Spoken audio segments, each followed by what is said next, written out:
Hello, Warlocks! My name is Chance, welcome to my Spellbook, and thank you so much for tuning into the 49th video in our Eldritch Invocation series, at least as so far as the core rule invocations are concerned.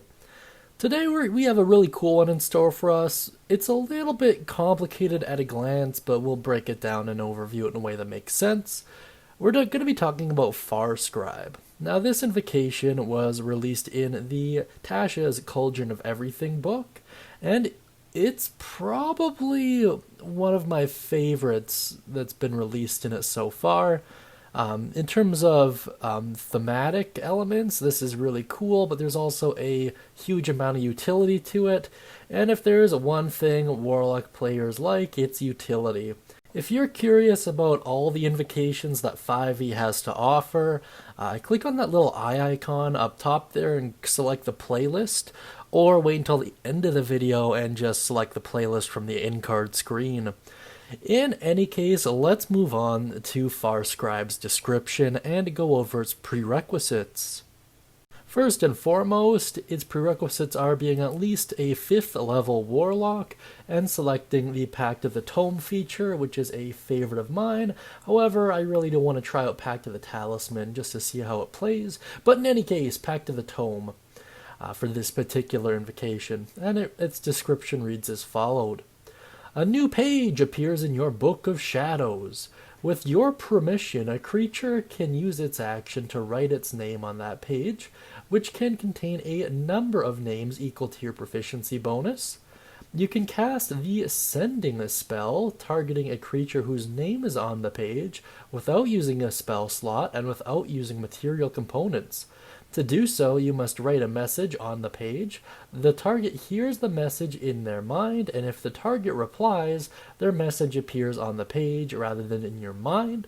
The writing disappears after 1 minute.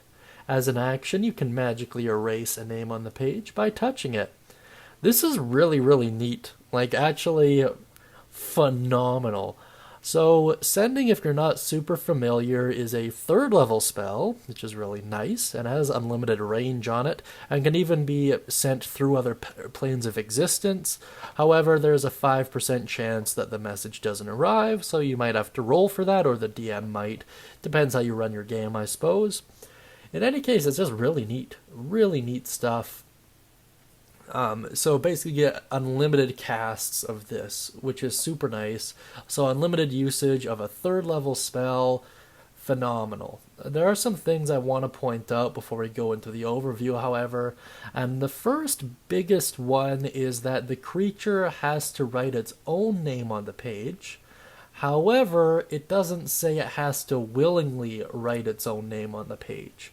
So you can use a spell like Suggestion or Command to kind of make it do it, and it will still have the same effect, which I really like. However, it does need your permission, so that is interesting as well and kind of prevents this from being exploited. It really is nice. Really is just a fantastic idea.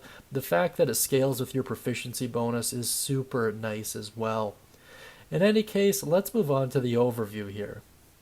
So really, how this works is first you need their name, you need them to write their name, then after that happens, at any point until their name is erased by you, or presumably until they cease to exist, I would imagine that would cause the name to fizzle out, but who knows, because death doesn't necessarily always mean death in most campaigns, so who knows, you might be able to communicate with someone from beyond the grave, which is a rather interesting concept, and something that I don't think they thought they'd have to address in creating this invocation, which is really interesting stuff,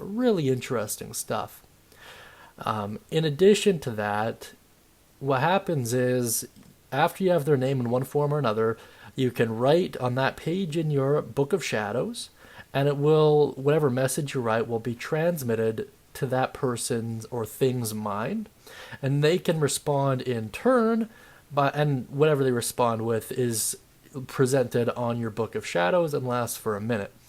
It's really simple. A little bit, there are some complicated implications for this, but on the whole it is rather simple. A couple things I do want to point out as well.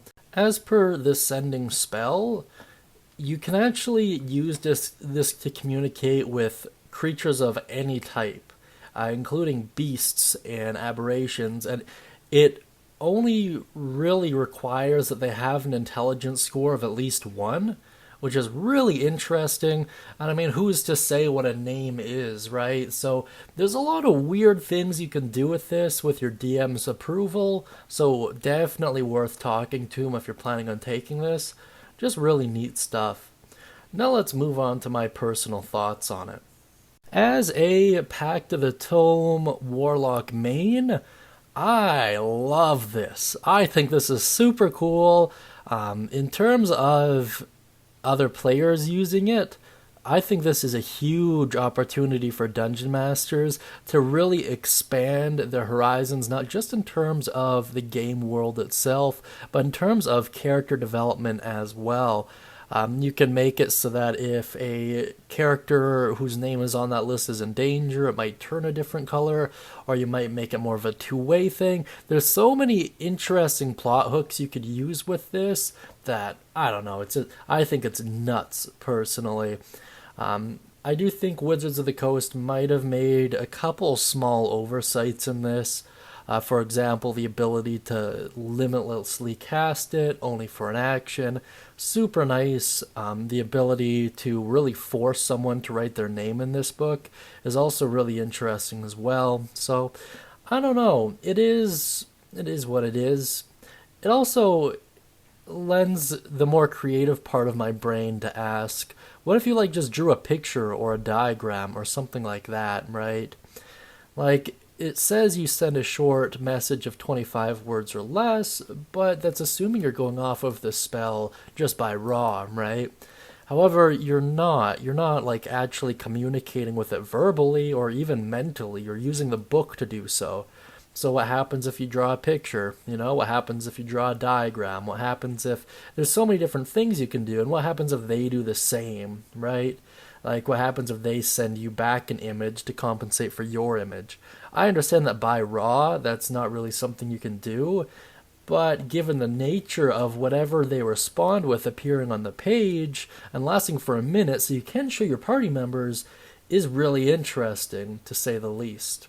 But I don't know. That being said, let me know what you think of Scribe down beneath in the comments section. Be sure to mention any thoughts, questions, comments, or concerns you may have, as well as any uses you can think of. That being said, if you'd like to gain access to a free one-shot, please use code WELCOME over at the Guild Hall, and it's all yours. That being said, I hope you all have a great day, and as always, happy adventuring.